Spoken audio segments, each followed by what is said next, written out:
افغان امن عمل کے خلاف بھارت متحرک ہو چکا ہے، بھارت سرگرم ہو چکا ہے۔ بھارت نے دیکھ لیا کہ افغانستان میں مذاکرات ہو رہے ہیں، طالبان امریکہ کے درمیان مذاکرات ہو رہے اور ان مذاکرات میں پاکستان ایک کلیدی کردار ادا کر رہا ہے۔ ماسکو سے لے کر ابو ظبی تک اور ابو ظبی کابل سے لے کر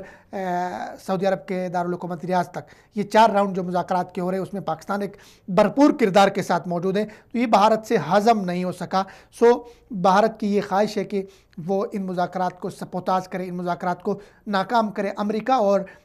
جو افغانستان کے اندر جو طالبان کے درمیان مذاکرات ہو رہے اس میں بھارت نے ایک نئی چال چلنے کی کوشش کی۔ بھارت نے کوشش یہ کی کہ اجیت دوال جو ان کے سلامتی کے مشیر ہیں مودی کے، وہ اور دوسرے جو افغان کابل حکومت کے مشیر سلامتی ہیں حمداللہ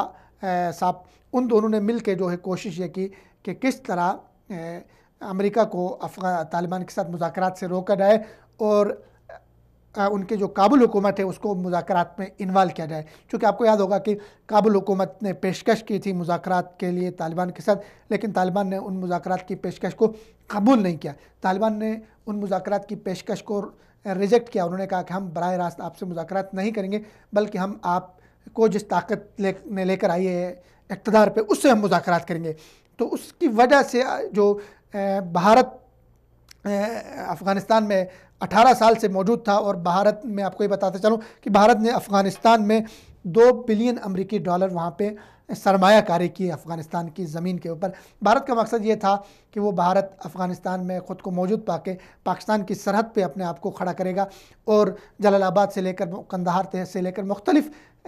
افغانستان کے صوبوں میں مختلف علاقوں اور شہروں میں بھارت نے کونسل خانے بنائے تھے، کونسلیٹ بنائے تھے، جن میں پاکستان کے خلاف لوگوں کو ٹرین کیا جا رہا تھا۔ افغانستان کے اندر بھارت نے ڈیم بنانے کے لیے پیسے دیے، بھارت نے سڑکیں بنانے کے لیے پیسے دیے، بھارت نے ایک بہت بڑی انویسٹ افغانستان کے اندر کر رکھی ہے، اور غیر ملکی انویسٹ کرنے والے ممالک میں بھارت سر فہرست ہے جس نے افغانستان میں انویسٹ کیے، پیسہ لگایا۔ اب بھارت کی امیدوں پہ پانی پڑ رہا ہے، بھارت کو یہ سمجھ آ رہی ہے کہ نئی جو طالبان حکومت آئے گی وہ بھارت کو افغانستان میں کردار دینے کے لیے تیار نہیں ہے۔ بھارت نے اتنی انویسٹ اس لیے کی تھی وہاں پہ تاکہ وہاں جو بھی حکومت آئے گی وہ بھارت نیپال کی طرح، کھٹمنڈو کی طرح، اس طرح کے جو پڑوسی ممالک ہیں ان کی طرح افغانستان کو بھی اپنے ہتھے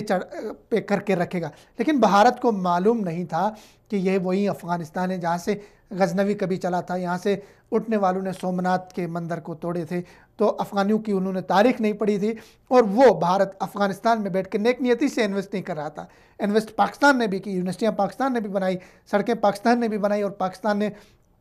ٹنوں کے حساب سے گندم افغانستان کو دے دیا۔ لیکن پاکستان اور افغانستان کا جو ریلیشن ہے، جو رشتہ ہے، وہ تاریخی ہے، وہ اسلامی ہے، وہ ہمارے خون میں شامل ہے، وہ ہماری سرحدیں ایک ہے، ہمارا رشتہ ایک ہے۔ تو اس طرح کے کٹ پتلی حکومتیں اور اس طرح کے وقتی طور پہ بٹھائے گئے مہروں سے پاک افغان تعلقات خراب نہیں ہو سکتے۔ بھارت یہاں بھی ناکام ہوا، اور بھارت نے یہ چال چلی کہ اب یہ جو مذاکرات ہو رہے ہیں اس کو سبوتاژ کرے۔ اس سے امریکہ بھی خوش نہیں ہوگا بھارت کے اس اقدام سے۔ امریکہ نے بڑی کوشش کی تھی کہ طالبان کو اس بات پہ راضی کرے کہ افغانستان میں بھارت کو کردار دیا جائے، لیکن طالبان بھارت کو کردار دینے کے لیے افغانستان میں تیار نہیں ہے۔